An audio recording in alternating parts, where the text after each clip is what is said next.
The gates of the detention center here in Monroe County hold in more than just inmates. It's also a place for a forever home for animals that can no longer be released in the wild, that have had problems, and then they take very good care of them here. We take in animals that need a home.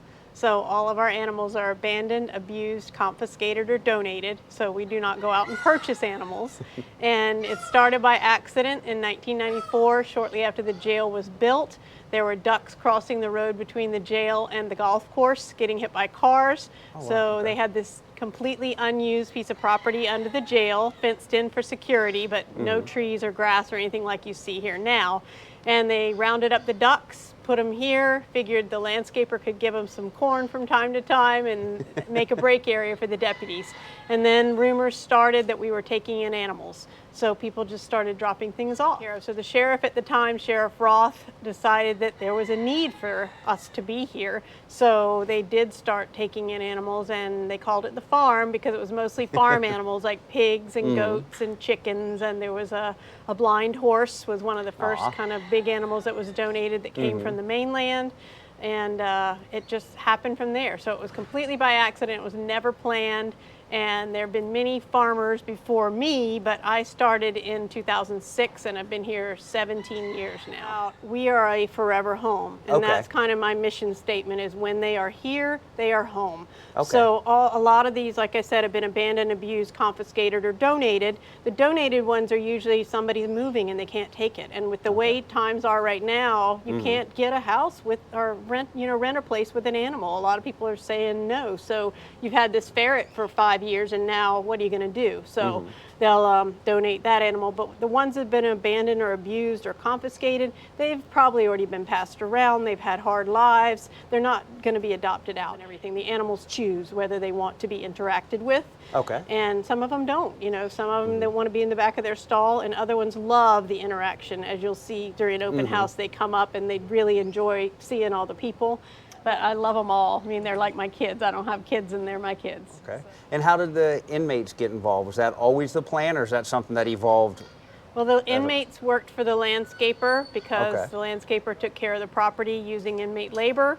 And so when, kind of by default, when the landscaper was caring for the animals on the farm, then the inmates that were working for the landscaper helped. And helped construct the stalls and the habitats that they were needing when they were starting to get all these different animals. So inmates have worked on the farm since the very beginning. Do the inmates go through any training? Like, I guess it'd be more on-the-job training for taking care of it? Yeah, it is absolutely on the job. They're paired with another inmate their first day, and they follow along because we just want them to see if they're going to like it. Because you can't work here if this isn't something you like. It's not fair to the animals, and if you don't like what you're doing, it kind of runs rampant through the rest of the crew. Like somebody that doesn't like it, doesn't enjoy it, they might be like the one bad apple. If it's not for them, or they're scared of the animals, or maybe they just don't want to scoop poop, we tell them at the end of the day, if this isn't for you, we'll remove you. So they follow along the first day and see if they want to do it, and then they get training by following and hands-on, and they have a book that they read. It's called the Black Book. It's just a 3-ring binder with the rules, and they have to sit down and write a signature, sign that they read the book to make sure they know all the rules, so that Sandy, my assistant, and I don't have to sit there and tell them everything. But basically they learn by following the other inmates that are already trained, and then Sandy or I will evaluate them, and your kind of final test is, can you feed by yourself? If this other guy weren't here, can you feed? And so once they're to the point where they're feeding by themselves, they're on their own. Now, do they get any credit towards their time? They do. They get credit, which is called gain time. So they get some time off their sentence if they are a regular sentenced inmate, but we do have priority for the drug program inmates, and their drug program is a certain set amount of time. So they're not gaining any time off their sentence, but they are priority. So if they request to be on the farm and they're in the drug program, they get first dibs on the spots, because we only have 5 spots. So it's a pretty, pretty so valuable, it's pretty sought after, it is. I'm sure. People really want to work here. So the hottest part of the year, July, August, that's the hardest time to get workers. It's most people do want to come down here and be outside rather than be in their cell, but in the summertime it's super hot, and sometimes I have a harder time getting people that want to work down here. I'm sure. You to have a llama when I first started, and when he was getting up there in age, I kind of put out the word I was looking for another llama to some other rescues, and I ended up with a couple of alpacas, and the other one has since passed away. So right now we just have Arabella. This is Wilbur. Wilbur was a pig in somebody's yard, and the landlord said, "You go where the pig goes." Right? So he came here, and he's a little old man. He's about 18 now, and he's a Potbelly farm cross, we think. He's not a true. So he's been with us a while, and he loves the kids, so everybody will come over here and pet him, and he'll start screaming when it's time. This is our tortoise habitat. Those are African spurred tortoises from the Sahara Desert, and they're one of the most surrendered animals because people buy them when they're cute and tiny, and they don't consider the fact they're going to get 200 pounds and outlive us. The aviary was here when I started. It's one of my favorite exhibits. We've got mandarin ducks in here that are absolutely gorgeous. A chicken, some doves, pigeons, some cockatiels. So the aviary is just such a cool exhibit.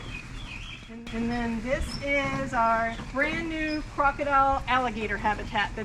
And then I have a Cuban Nile croc. This one could get anywhere from 8 to 23 feet long. It's an accidental breeding of two of the most aggressive species of crocodile in the world.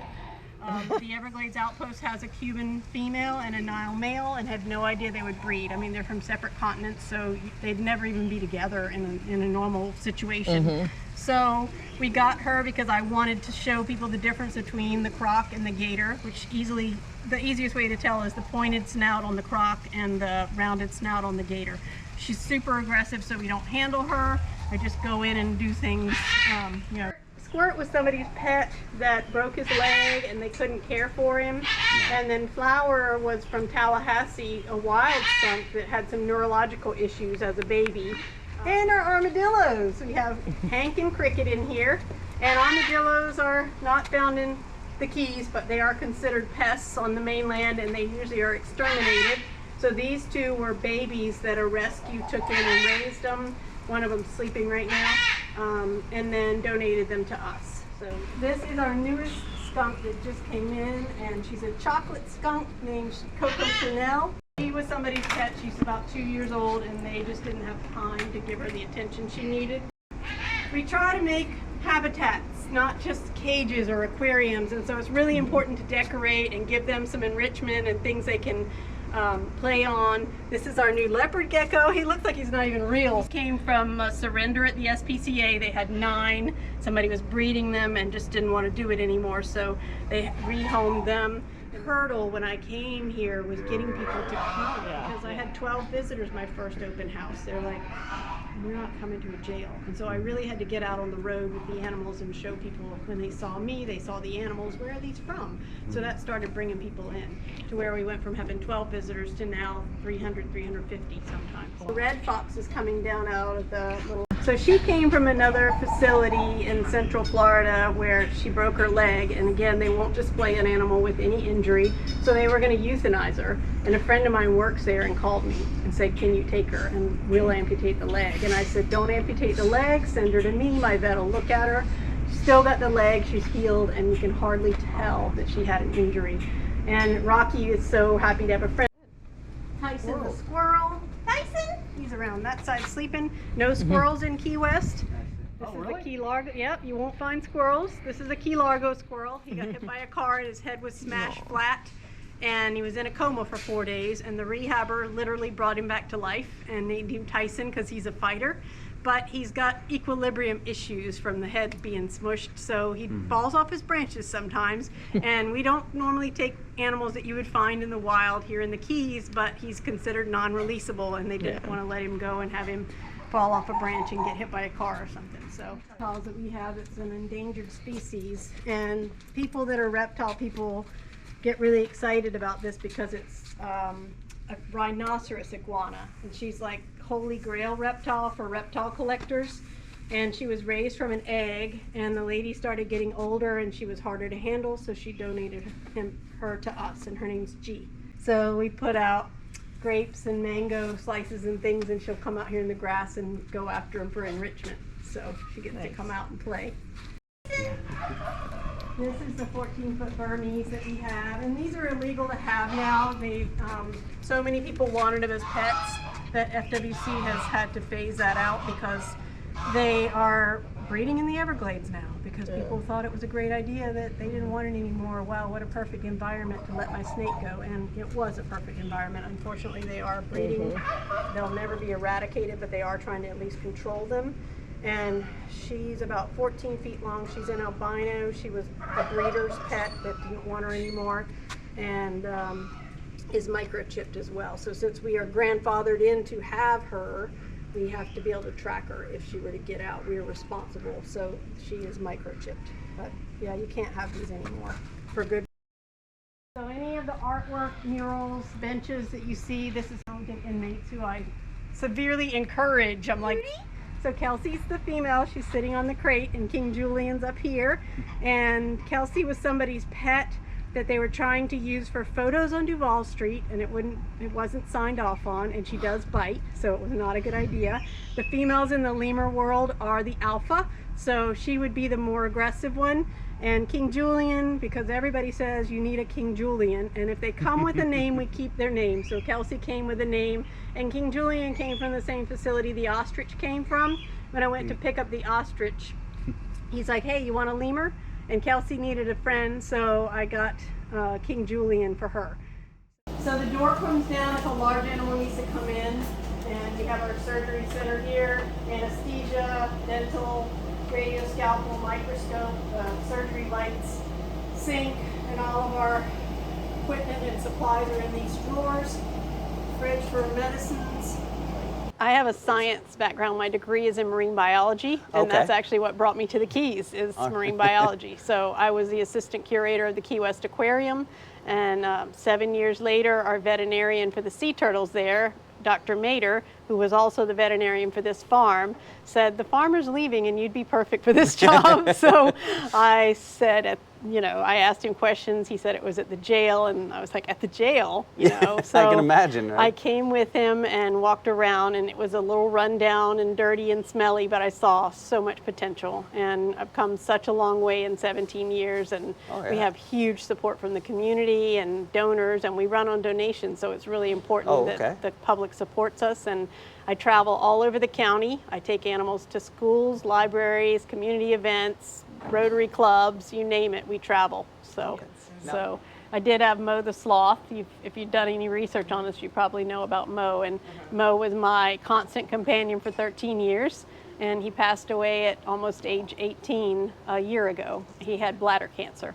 But I went everywhere with him. He got invited to every event you could imagine throughout the Keys. So we traveled everywhere together. So we have an Amazon wish list, which has been a huge success and really important because people, if I put this is for Chanel the skunk, people might love Chanel and buy her something. Or they love to buy things for their favorite animals, and then they come here and they can see their items being used. So the wish list has been really important, and the link to that's on our Facebook page. Facebook page is Keys Animal Farm, all one word. If you type that in, we'll come up as Monroe County Sheriff's Office Animal Farm. And then we take cash and checks, and on open house it's free, but people will put donations in the piggy bank. And we are working on, and they have given me approval to finally have a QR code, because people were asking, hey, can we just shoot our phone at the QR code and give you a donation? Because a lot of people don't carry cash nowadays. So we're working on that. So I'm hoping after June we might be able to be having a QR code. So that's in the works. That's great. What would you do in the event of a hurricane or a storm? What you probably get that a lot. That's one of the most common questions I get asked. And we are a USDA certified zoo, so we have permitting that we have to keep up, and we have paperwork that has to go to USDA, and they do require a hurricane plan. So since I started, there has always been a hurricane plan, but it's needed modification over the years as we've grown. When I started, there were only 20 or so animals, and now we've got about 150. So you can imagine the plan is got to be a lot more set in stone now to get all these animals out. So if it's a minor storm, maybe a Cat 1, Cat 2, where we may not have flooding. The animals, we try to shelter in place. They're more comfortable here, and it's safer for them to just be in their own habitats than have to put them all in crates. But if it turns out that it's looking like it's going to be bigger than that and more dangerous, or they're predicting heavy flooding, they do all go in their crates or kennels, the ones that can fit. Yeah. And they go upstairs into the jail in the holding cells. And the horses, donkeys, alpacas, things like that also have areas in the loading dock where they go, which is raised. And during Hurricane Irma, they evacuated the jail, the inmates and the deputies. It looked like it was going to be big. It looked like it was going to be a devastating storm. And even though this is a Cat 5 rated building, the sheriff decided at the last minute to evacuate. So I stayed with the animals, and I put all the animals on the loading dock elevator in the cells upstairs, and I stayed here for 2 weeks with them, with no power, no water, no air conditioning. Oh, that had to be rough. It was difficult, but I did it. I feel like I can do anything now. All the animals survived, and we have since modified our hurricane plan even more to where other people would have to stay behind. They'd never evacuated the jail before, so there was no contingency plan for Public Works to make sure the generators kept running, or to make sure that the water was still available. So there are plans now in place that there would be a crew, if we ever had to do that again, that would stay behind, so that I'm not by myself trying to figure out what to do with everything. To take care of however many animals there were at the time, and yourself as well, exactly. right? Yeah. So growing up in Charleston, South Carolina, I've hurricane prepped my whole life. So this was nothing new to me to come down here and know how to prep for hurricanes.